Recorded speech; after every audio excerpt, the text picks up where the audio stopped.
আজকে আপনার একটা লেখা আমি পড়ছিলাম, সেখানে আপনি লিখেছেন শান্তি দূতের জামানায় শান্তি কেন ফেরারি। ভাবছিলাম যে আপনার কাছে প্রশ্নটি করব। আপনি লিখেছেন, আপনি কি একটু বলবেন দর্শকদের জন্য যে আসলে এইটির কারণ কি আপনার এই লেখার? লেখার কারণ একেবারেই বোধগম্য, সবার জন্য বোধগম্য, খুব কঠিন ভাষায় নয়, সাবলীল ভাষায়। শান্তির সূচকে আমরা অন্তত 33 সূচক নিচে নেমেছি। তো কেন প্রসঙ্গটা আসলো? আমাদের যিনি এখন প্রধান উপদেষ্টা বা যিনি আমাদের অভিভাবক, তিনি নোবেল পেয়েছেন শান্তিতে। এটা আমাদের জন্য কিন্তু গর্বের বিষয়। আবার ওনার জন্য আফসোসের বিষয় যে তিনি শান্তির দূত, তিনি শান্তির প্রতীক, নোবেল জয়ী, কিন্তু তার শাসনামলে যখন বাংলাদেশ, তখন বাংলাদেশের শান্তি সূচক অবনতি। এটা তার নিজের জন্য কিন্তু কষ্টের, নিশ্চয়ই। আবার আমাদের জন্য আফসোসের, আবার গোটা বিশ্ববাসীর জন্য কিন্তু দেখবার বিষয়। ডক্টর ইউনূস শুধু একজন প্রধান উপদেষ্টা হওয়াতে আলোচিত বা পরিচিত তা কিন্তু নয়। তার জ্যোতি খ্যাতি সারা বিশ্বময়। অন্য ভলিউমের লোক, তিনি ভিন্ন হাইটের মানুষ। তো এরকম একজন ব্যক্তির শাসনামলে বাংলাদেশ শান্তিতে অবনতি হবে, সূচকের অবনতি ঘটবে, পারদ নিচে নামবে, এটা কালেকটিভলি সবার জন্য দুঃখের বিষয়। একই সাথে প্রশ্ন আসে যে তাহলে কেন? তিনি একটা শব্দ বলতেন, আমাদের রিফাতও যে বলছে যে শব্দ উৎপাদনের সক্ষমতার একটা বিষয় আছে। এই বৈষম্য বিরোধী ছাত্ররাও কিন্তু কিছু শব্দ উচ্চারণ করেছিল, খুব কঠিন কঠিন শব্দ। যে বৈষম্য শব্দটা, এটাও লিখতে ভুল হয় কারো কারো। সমন্বয়ক, এটা লিখতেও কিন্তু ভুল হয়, খুব জটিল বানানটা।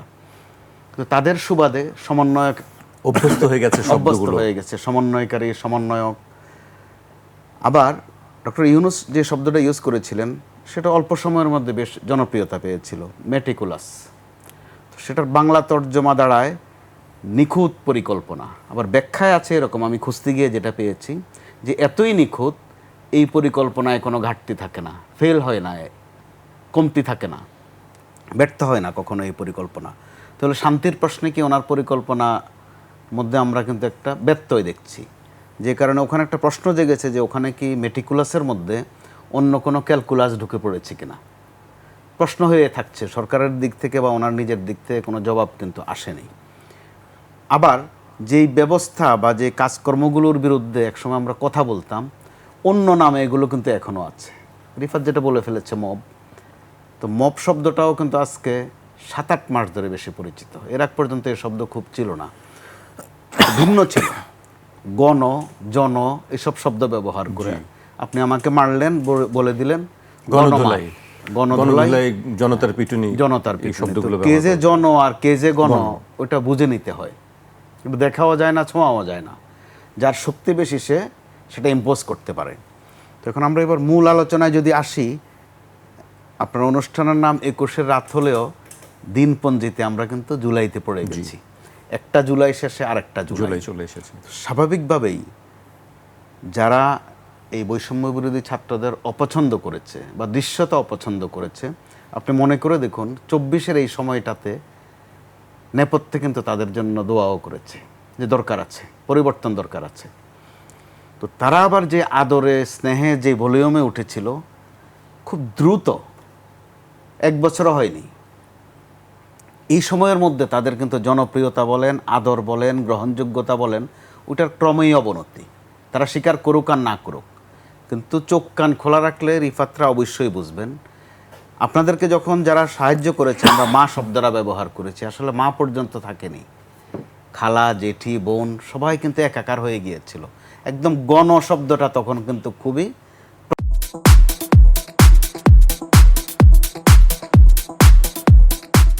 প্রযোজ্য ছিল। যে গণ আন্দোলন বলতে যেটা বোঝায়, রিক্সাওয়ালা, ভ্যানওয়ালা, ঠেলাওয়ালা, শিক্ষক, সাংবাদিক, গার্মেন্টস শ্রমিক, একটা পর্যায়ে কিন্তু সেনাবাহিনী পর্যন্ত, সেনাবাহিনীও আর সেনা থাকেনি, জনগণ হয়ে গেছে।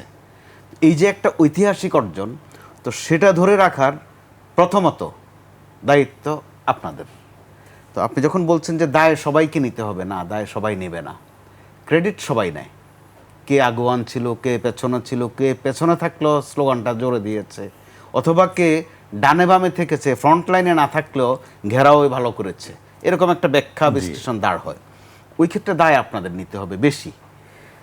আর ক্রেডিটের প্রশ্ন আমি আসলে কিন্তু তখন দায়টা শুরুতে নিয়েছিলাম যে আমরা আমাদের দায়কে অস্বীকার করছি না। হ্যাঁ, দায় নেওয়ার মানসিকতা আমাদের রয়েছে। হ্যাঁ, দায় অস্বীকার স্বীকার করছেন না, করছে, জি। হ্যাঁ অবশ্যই স্বীকার করছেন, কিন্তু দেখেন কতগুলো ঘটনা এগুলো কিন্তু কষ্ট দেয়। স্নেহের জায়গা থেকে আপনারা ছুটে যাচ্ছেন। আপনাদের যে জুলাই স্পিরিট, ওখানে কিন্তু কোথাও এই কথা ছিল না যে আমি বিকাশে ভালো খাবো, বা আমি ক্যাশ খাবো, অথবা আমি নগদ খাবো, অথবা আমি চাঁদা খাবো। এটা জুলাইয়ের স্পিরিটে কোথাও ছিল না, বরং আপনাদের স্পিরিট ছিল এগুলোর বিরুদ্ধে। দেখা গেল আপনারা যারা আন্দোলনে ছিলেন তাদের প্রতি নানান কারণেই তো আদর জন্মেছে, স্নেহ জন্মেছে। প্রথমত মেধাবী, দ্বিতীয়ত মোহনাই, তৃতীয়ত নিরস্ত্র। এটা কিন্তু একটা ঐতিহাসিক ঘটনা। কিন্তু সময়ের ব্যবধানে দেখা গেল যে না, আপনাদের কাছে তো আসলে অস্ত্রের কায় কারবার ছিল, অথবা এখন আছে, কারো কারো লাইসেন্সও আছে উপদেষ্টাদের। দুঃখজনক ঘটনা। কিন্তু আপনি কি বলতে চাচ্ছেন বাংলাদেশের উপদেষ্টারা তাদের সিকিউরিটির জন্য লাইসেন্স নিতে পারবেন না যারা মন্ত্রী পর্যায়ে আমি রয়েছে? শেষ করি, আশা করি আপনার সহযোগিতা হবে। তাদের নিরাপত্তা তো গোটা দেশের মানুষ দেবে, আপনারা তো আদরের। তো বিশেষ করে 3 জন উপদেষ্টা কিন্তু একটা দৃষ্টান্ত তৈরি করতে পারতেন। এটা সবাই পায় না এই সুযোগ। 71-এও কিন্তু এই সুযোগ সবাই হয়নি।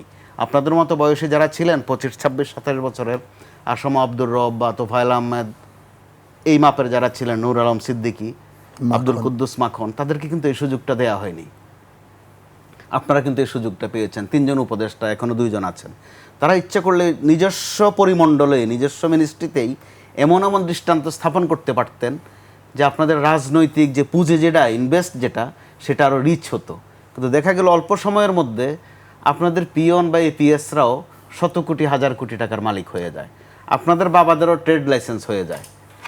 এটা কিন্তু খুবই দুঃখজনক। আগেরই ধারাবাহিকতা চলছে। যেখানে আগের শেখ হাসিনা, আগের প্রধানমন্ত্রী, তিনি বলতেন ওনার পিয়ন 400 কোটি টাকা চুরি করেছে, তো সেটা করেছে 15 বছর 7 মাসে। আর আপনাদের এপিএসরা 6-7 মাসেই শত শত কোটি টাকার মালিক হয়ে গেল। তাহলে মানুষ বন্দোবস্ত বলতে কি বুঝলো? আগেরটাই তো বহাল রাখলেন, কিন্তু বলছেন নতুন বন্দোবস্ত। এই গেল একটা দিক, অর্থনৈতিক দিকটা। অস্ত্রের কথা একটু এসে গেল। আবার আপনারা নিজেরা কি কথা বলেন আপনারা খুব খেয়াল করেন না। আপনারা নারী সহকর্মীর সাথে কি কথা বলেন, কতটুকু বলতে পারেন, সেটা আপনাদেরও সতর্ক থাকা দরকার আছে বা ছিল। অথবা আপনারা ওই চরিত্রের বা ওই বৈশিষ্ট্যের, এটা কিন্তু কেউ ধারণা করেনি। যে কারণে যারে আদর বেশি করে, সোহাগ বেশি করে, তার প্রতি কিন্তু অভিমানও জন্মে বেশি। বদদোয়া দিতেও কিন্তু সময় লাগে না, কলিজা ফাটা আর্তনাদ আসে। কারণ আপনি শুধু এক মায়ের সন্তান না, আপনি অনেক মায়ের সব সন্তান। মানুষের। তো ওই ক্ষেত্রে আপনাদের প্রতি যে প্রত্যাশাটা ছিল, দেখা গেল আপনারা এমন এমন কাজ নিয়ে নেমে পড়লেন, কখন কার দিকে কেবলা করেন, কখন কাকে টার্গেট করেন, এটা কিন্তু খুব একটা আপনাদেরকে প্লাস করেনি, বরং মাইনাস করেছে।